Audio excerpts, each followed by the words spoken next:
Welcome back to Queen and Slim Podcast. It's your girl, Big Brr. And it's your boy Ghosty 911. As always, I'm on go. And we tell it like it is. For entertainment purposes. And we got this video that we're going to react to today. It's looking like, more dirty cops or something like that. Who knows? I think, don't look crazy because this whole batch is all videos you brought in. Right. So I was like, dirty cop. What? I don't remember picking no video, but okay. Say less. Yes, watching for the first time together.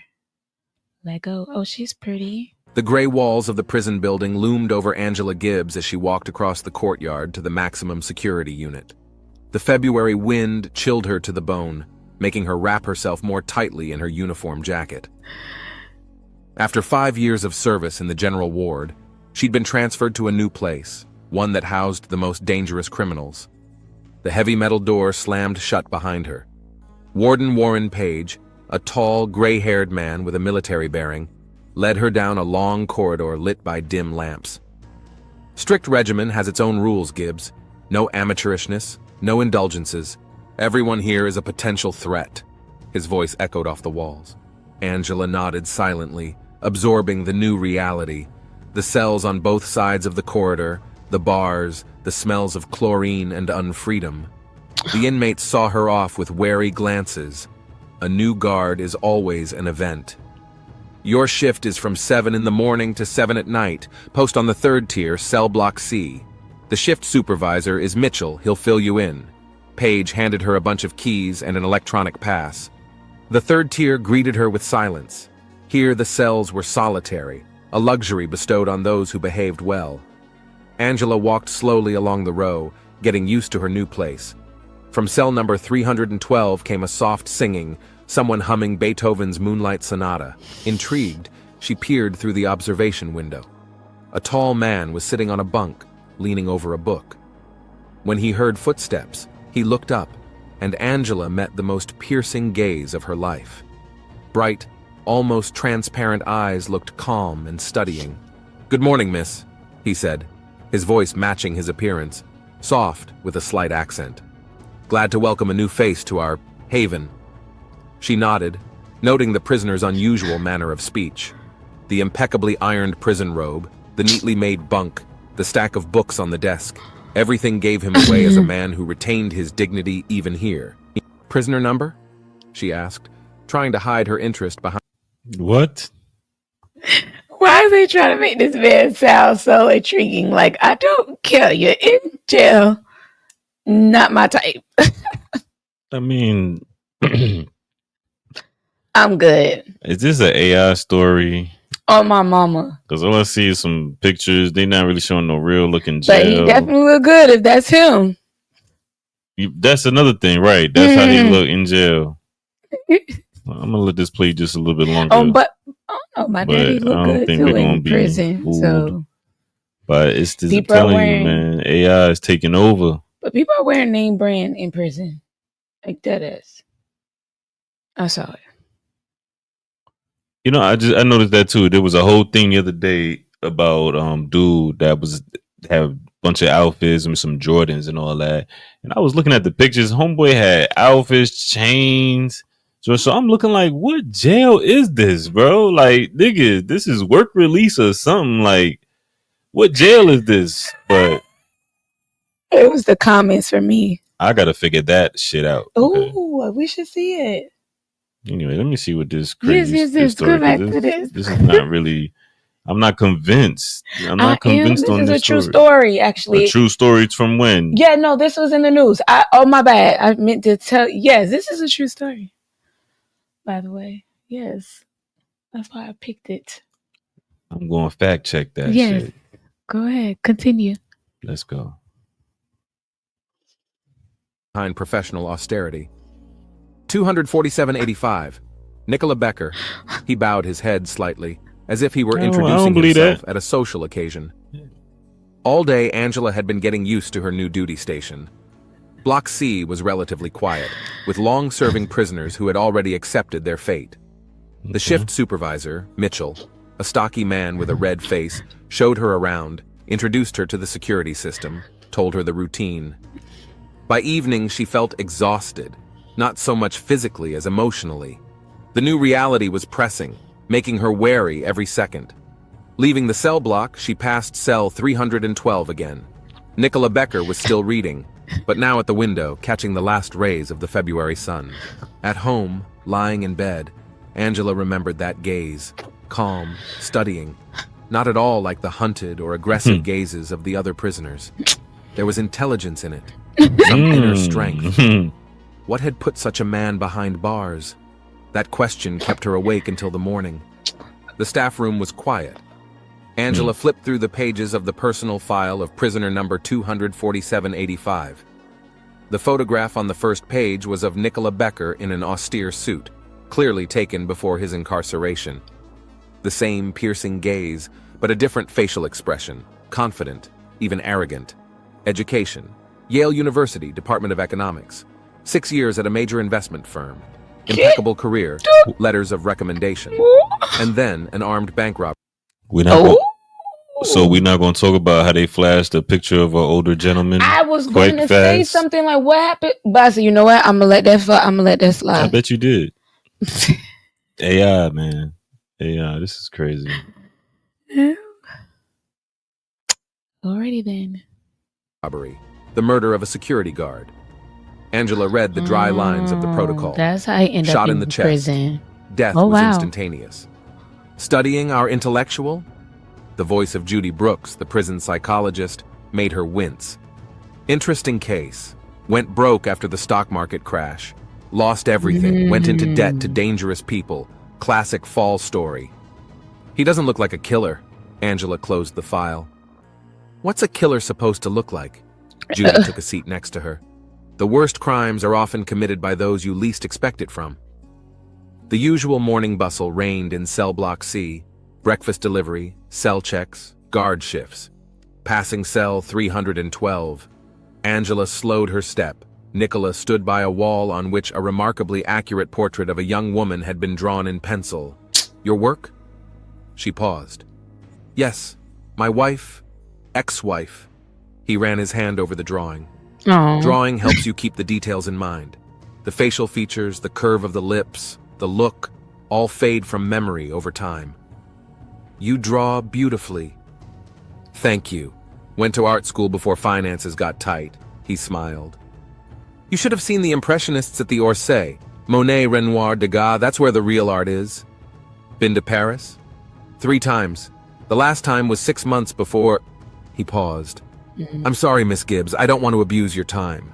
She should have walked away. She should have kept her distance. But something kept her in front of the camera. What are you reading now? Camus, The Outsider. Surprisingly in tune with my situation. He picked up a book from the table. A man commits murder and can't explain why. Society judges him not so much for the crime as for his inability to play by the rules, to show the right emotions.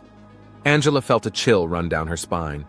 He was talking about the murder as calmly as if he were discussing the weather. There was no remorse or fear in his voice, just thoughtfulness. Do you like Camus? He asked. Haven't read it. I can borrow it when I finish it. There aren't many connoisseurs of good literature here. That evening, checking the cells before lights out, she lingered again at 312. Nicola was asleep, the book resting on his chest. In his sleep, his face seemed almost serene. Angela watched him and thought about the man he had shot, also someone's husband, son, father. How to reconcile that fact with an intelligent man talking about art and literature. The prison library was located in the semi-basement of cell block C. On Tuesdays and Thursdays, prisoners were allowed to spend an hour there under the supervision of guards.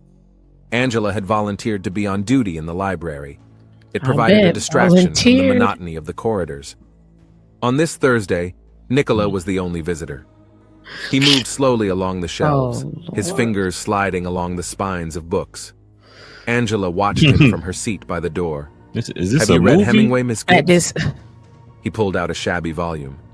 You know, I met his grandson in Paris. It was an amazing coincidence that we ended up in the same bar in Montmartre. Really? Yes. He was talking about his grandfather, a very different image from the one everyone knows. You know, I was thinking at the time how amazing life is, sitting in a Paris bar, drinking wine with the grandson of a great writer. Nicola fell silent, clutching the book. Really? And then Clutching. 6 months later, you're standing with a gun in a bank, and everything goes to hell. Angela tensed. Be like that. They weren't allowed to discuss crime Wonder with why. prisoners. But Nicola continued, looking somewhere through the bookshelves. I didn't mean to kill anyone. I thought I'd just scare them, take the money, pay off my debts. The guard reached for his Sure. gun. I fired on reflex. He went down somehow, casual, just slumped to the floor. I still remember the look in his eyes, surprised like that. You shouldn't talk about that. I know, but I have to tell someone. I've been carrying it around for 3 years. I see his face every night. He has 2 children left, I've recognized. I've ruined more than one life, dozens of lives. And for what? For money? There was such genuine pain in his voice that Angela involuntarily stepped closer. It was a mistake. In the library, they should keep their distance. Nicola looked up. There were tears in his eyes. Oh. I'm sorry. I shouldn't have told you that. It's okay. She wanted to add something else, but faltered. The next Tuesday, they discussed Hemingway. Then Fitzgerald. Talk. Man, you eating this joint up, ain't you? You eating I it feel up. sorry for him. I need somebody to let me know this can't be real.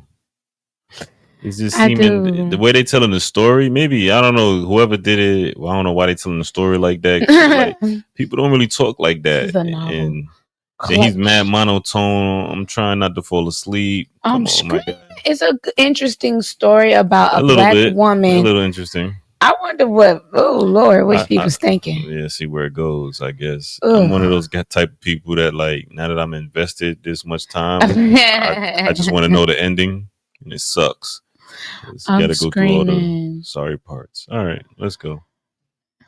Talking about literature seemed like safe territory, but each time the line between prisoner and guard grew thinner. Judy Brooks was the first to notice the change. She ran into Angela in the staff mess hall. Mhm. How's the high security service treating you? The psychologist asked, stirring her coffee. It's fine. Calmer than I expected. I've seen you on duty in the library a lot. Interesting choice for a Yeah, I security bet. guard. Nosy? I love books, Angela shrugged. And conversations Yeah, about like them, what you doing in there around Judy all them looked at her beefy carefully. men? especially with My some of job. the prisoners? I don't know what you mean. Get it right, Angela. The important thing to remember here is who's who. Sympathy is fine, but you can't forget where the line is drawn. I remember my responsibilities. Angela stood up from the table.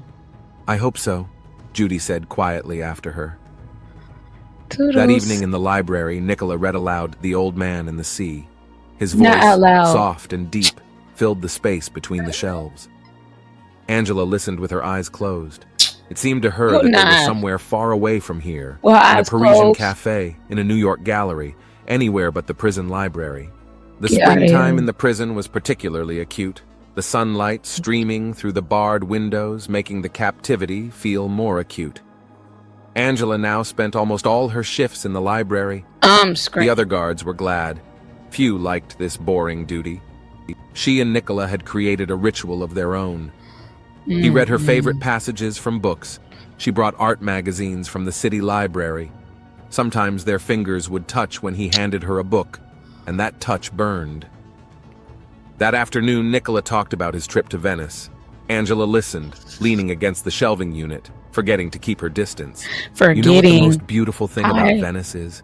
The air. It's soaked with history and art. Every breath is like a sip of eternity. He spoke softly, almost a whisper, looking into her eyes. You would fall in love with this city. The switch to you happened imperceptibly. Angela realized she couldn't remember when it happened. I've never been to Europe. She lowered her eyes. We could go together. I never been Someday. to Europe. His hand touched her wrist. How? She had to pull away. Excuse Should have me. been reminded of the rules.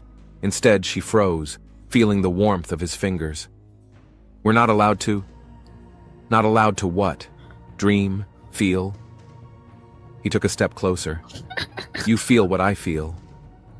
Their first kiss happened right there, between the dusty shelving units. Oh. Angela didn't... Now she kissing this nigga. She got to be ugly, desperate. She got daddy issues. Ain't no way, boy. Ain't no way, boy. Ain't no way. Hey, she found a way. I mean, hey, man, you know, a lot of times you see the same person. I don't know how that shit could have happened, to be honest. Hey, she fucked up. How are they going to She messed go up. to Europe if he's in there for murder? Now, they didn't say he was going to be in there for life, but you still robbed and ended someone's life. So how you going to Europe? Who win? Huh? I mean, it might have been a chance, but once they kissed, it's a wrap. But anyway, let's check it. Remember who reached out first. Everything merged into a maelstrom of sensations. His lips, his hands, his whispers, reality ceased to exist. That evening, she stood under the shower, trying to wash away the guilt. Amen. What was she doing? How could she have let this happen? But the next morning, she would walk to the library again, knowing he would be waiting. The notes began. Little scraps of paper that she'd sneak out. Nicola wrote her poems, drew little sketches. She wrote back, tentatively at first, then more and more openly. Angela began to forge the library's visit log, writing in other inmates instead of Nicola. She began to ignore when he stayed longer than the allotted hour, brought him books that were forbidden by prison rules. One day she caught him talking to another inmate in the hallway. What was that about? She asked later in the library. Nothing much, just an exchange of pleasantries. He smiled. You know how important it is to maintain relationships here. You're not allowed to talk to prisoners from other units. You're breaking the rules too. His voice grew harsher. Or is it different for you? She remained silent. He was right. She had long ago overstepped every possible boundary. I'm sorry, he hugged her. I didn't mean to upset you. It's just so hard here sometimes. You're the only thing keeping me afloat. Yeah, I bet he was running. Angela melted at those words. She didn't notice how gradually Nicola began. He said she melted at those words. Gotta go back. She melted at those words. This is crazy. I bet he got other people under his thumb too. She don't even know it. Manipulation to the fullest. Yes. Getting this boy. Bird brain. Getting this girl, I mean. Bird brain is right. Pola, girl. Pola tink tink. What he did though? What she did? What she did to the words? She melted. Why? You try to go back to it too. You know it. His voice grew harsher. Or is it different for you? She remained silent. He was right. She had long ago overstepped every possible boundary. I'm sorry, he hugged her. Here it comes. I didn't mean to upset you.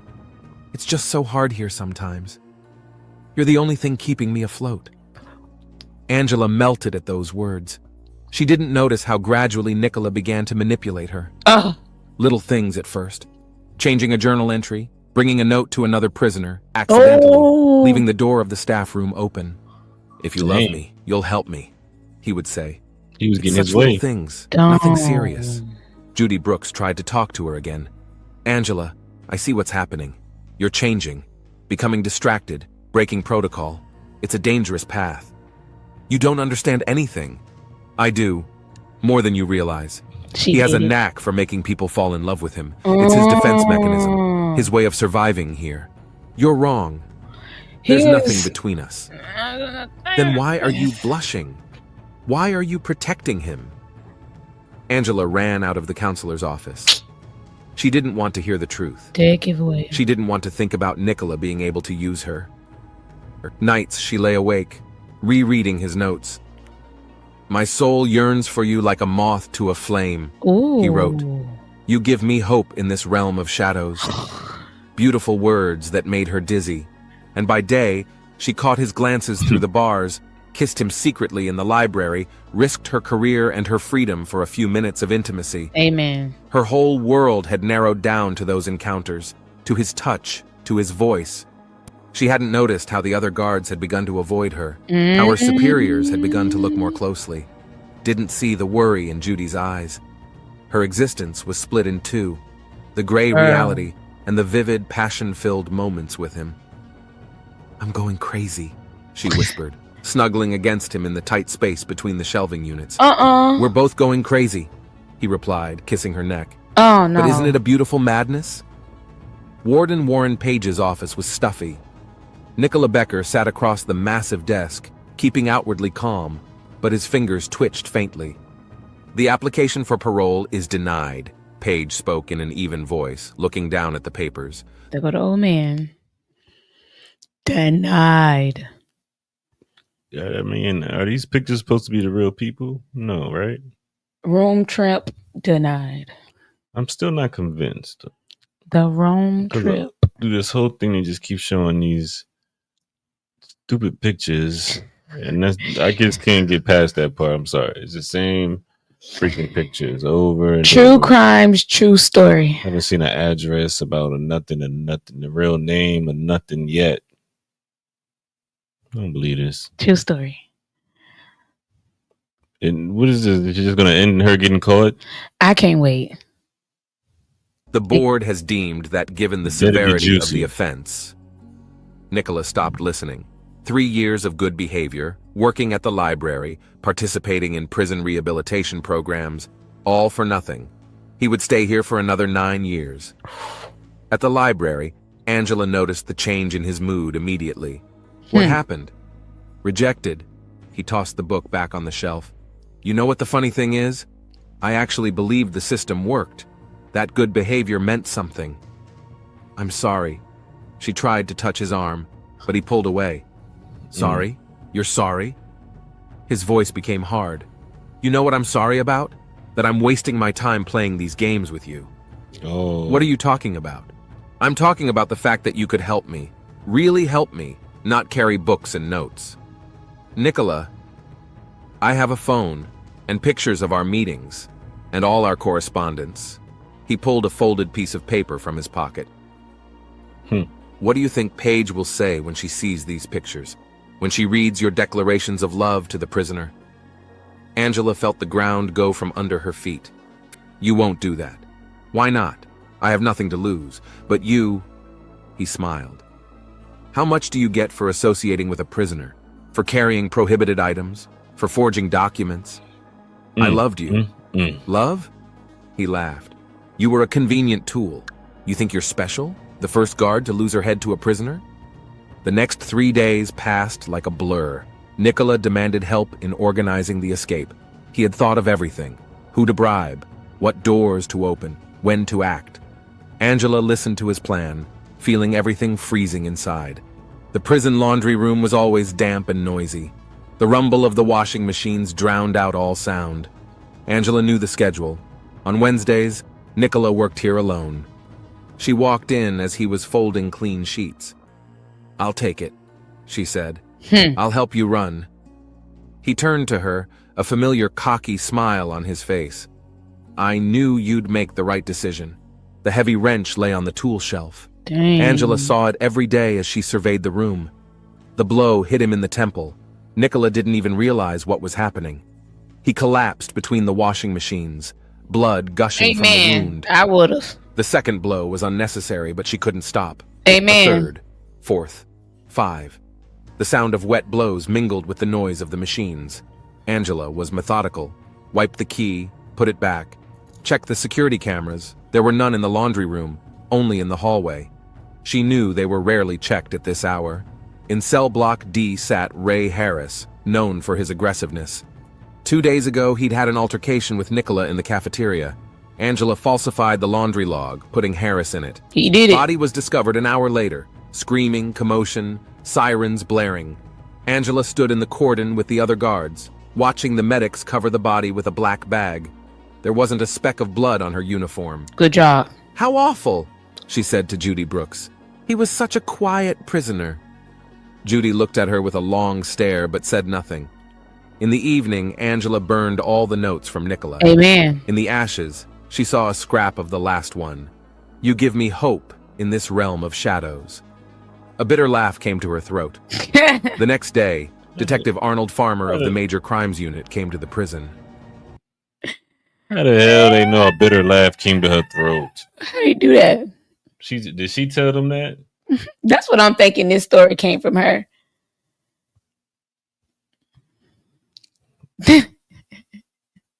Cause who else Dang. better to tell it but Y'all her? really She not got caught. come on, man. We can't be falling for AI like this. They can't get us like this. True story. Just I tried to look some of this up, man. I didn't know. They need to do more. I mean, I'm sure they hiding names and stuff do like more that. digging. But I'm not convinced. I'm not believing this. I'm glad she did the right thing. They pulling our leg, man. Angela saw him talking to Paige, studying the crime scene. It seemed to her that every glance he gave her was directed at her. But she'd thought of everything. There was no trace. Harris had motive. Journal entries confirmed his presence in the laundry room. The perfect crime. Detective Arnold Farmer surveyed the prison laundry room, making notes in his notebook. His bulky figure seemed out of place among the washing machines and baskets of laundry. Nearby, Warren Page, the warden, was shuffling from foot to foot. So the guard on duty found the body? Yes, Michael Stevens. He was doing his routine rounds at 14:30. Farmer squatted down, examining the dark stain on the concrete floor. Did they find the murder weapon?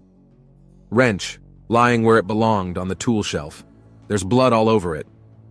In its place? Farmer raised an eyebrow. That's odd.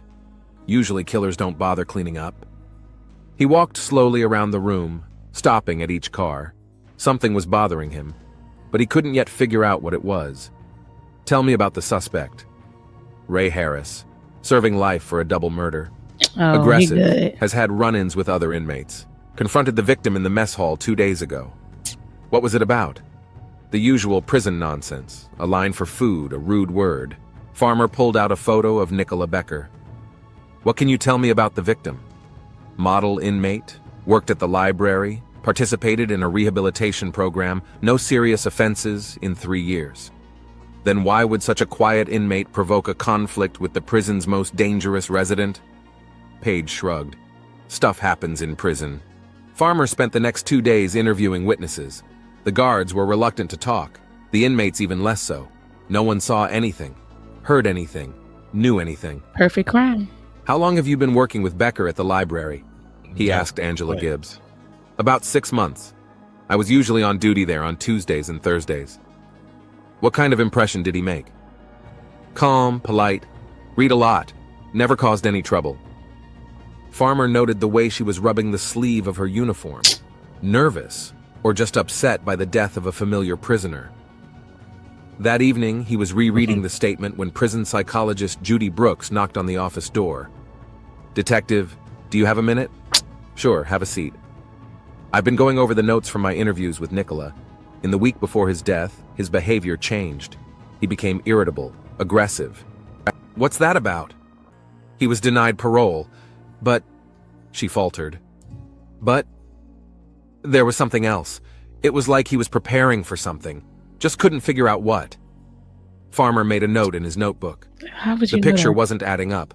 A quiet prisoner suddenly erupts into conflict. The killer carefully returns the crime weapon to its place. Strange changes in the victim's behavior. He pulled the laundry log. The entry for Harris's presence there looked spotless. Too spotless. Prison always smells the same. Chlorine and hopelessness. Detective Arnold Farmer knew that smell all too well. He'd seen plenty of prison murders in his 20 years of service. I want to see the security tapes, he demanded of the warden first thing in the morning. Warren Page became visibly nervous, the security tape. rubbing the knot of his tie. You see, we've had some technical problems. 2 days ago, the drives flew. The cameras are only working in real time. 2 days ago? Farmer raised an eyebrow. And when do you expect repairs? The specialist promised to be here next week. The detective made a note in his notebook. Too good a coincidence. The interrogation room greeted him with the creak of an iron chair. Ray Harris, the prime suspect, towered over the table like a rock, massive, tattooed, with a hard look in his eyes. Where were you yesterday between 14:00 and 14:30? In my cell. The laundry log says otherwise. I don't give a damn about the log. I was in my cell. Harris crossed his arms over his chest. Ask the guards. Ask the other inmates. There was absolute certainty in his voice. Not the fear of exposure, not the anger of a cornered animal. A simple statement of fact. Farmer spent the next hours interviewing witnesses. The guards answered sparingly, matter-of-factly. Prisoners hid their eyes and mumbled that they had seen nothing. "Any change in the victim's behavior?" he asked prison psychologist Judy Brooks. In the week before his death, he became irritable. He was denied parole. Farmer went back to the visitation log again and again. The entry for Harris's presence in the laundry room looked perfect. Too perfect. "Who keeps the log?" he asked Page. "The guards on duty. Stevens and Gibbs were there that day." The detective tapped his pencil on the desk thoughtfully. The cameras had successfully malfunctioned. The prime suspect confidently denying his presence at the crime scene. A perfect log entry. Someone went to great lengths to misdirect the investigation.